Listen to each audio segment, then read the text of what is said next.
एक शहर में गीता कॉलोनी नाम की एक कॉलोनी थी। उस कॉलोनी में कई फ्लैट बने हुए थे और कुछ अमीर लोगों के बंगले भी थे।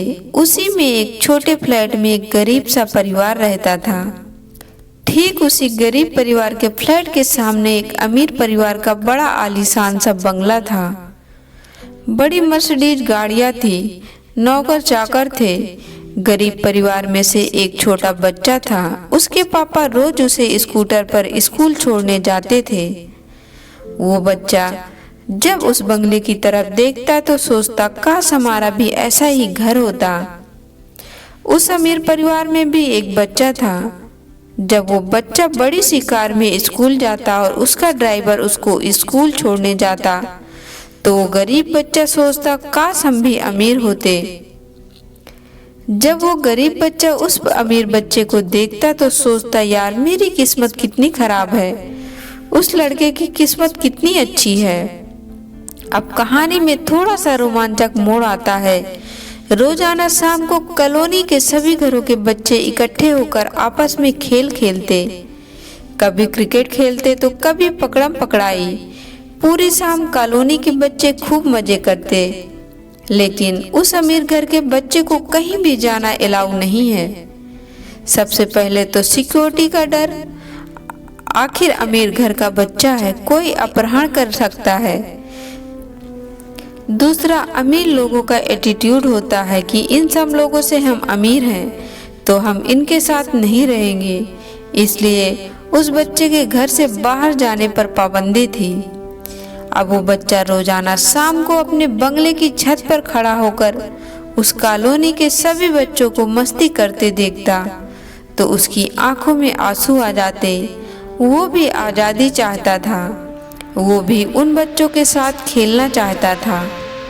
उस बच्चे के घर में हजारों खिलौने थे लेकिन उसके साथ खेलने वाला कोई नहीं था। पिताजी बिजनेस में बिजी रहते थे और मम्मी भी पार्टी और अपनी सहेलियों में बिजी रहती थी। अब बड़े से बंगले और कई नौकर चाकर होने पर भी वह लड़का खुद को अकेला और बदनसीब महसूस करता था। वह सोचता था कि मेरी किस्मत कितनी खराब है कि मैं बच्चों के साथ खेल नहीं सकता। काश मैं गरीब ही होता, कम से कम कहीं भी घूमने की आज़ादी तो होती, बच्चों और दोस्तों के साथ मस्ती तो करता। अब आप ही बताइए, कौन से बच्चे की किस्मत अच्छी है और कौन से बच्चे की खराब। दरअसल किस्मत दोनों ही बच्चों की अच्छी है पर दोनों की ही खराब है। सब नज़रिए का खेल है।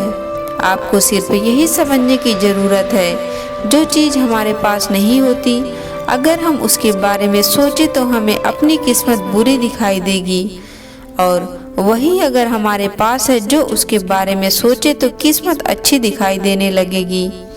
दूसरों से आगे निकलने की होड़ में हम खुद अपनी किस्मत को बुरा मानते चले जाते हैं, जबकि आप जिस व्यक्ति से आगे निकलना चाहते हैं वो खुद किसी और वजह से अपनी किस्मत को बुरा मान रहा होता है। एक छोटी चिड़िया तालाब के ऊपर से उड़ रही थी। उसने देखा कि मछली तालाब में तैर रही है। बस तभी उसे लगा, ये मछली तैर सकती है लेकिन मैं नहीं तैर सकती। ओह, मेरी किस्मत कितनी खराब है। बस यही हो रहा है आजकल। अपनी किस्मत आपके नज़रिए पर निर्भर करती है। जो चीज़ें आपके पास नहीं है, अगर आप हमेशा उनके बारे में सोचोगे तो जिंदगी भर बदकिस्मत ही बने रहेंगे। आपकी किस्मत आपके हाथ में है। हर परिस्थिति के दो पहलू होते हैं, सकारात्मक और नकारात्मक। अगर आप सकारात्मक नज़रिए से देखेंगे तो किस्मत अच्छी दिखाई देगी, और आप नकारात्मक नज़रिए से देखेंगे तो किस्मत बुरी दिखाई देगी। दोस्तों, आपको इस छोटी सी कहानी के माध्यम से कुछ सीखने को ज़रूर मिला होगा। अगर कुछ सीखने को मिला हो तो वीडियो को लाइक, शेयर और चैनल को सब्सक्राइब करें। धन्यवाद दोस्तों।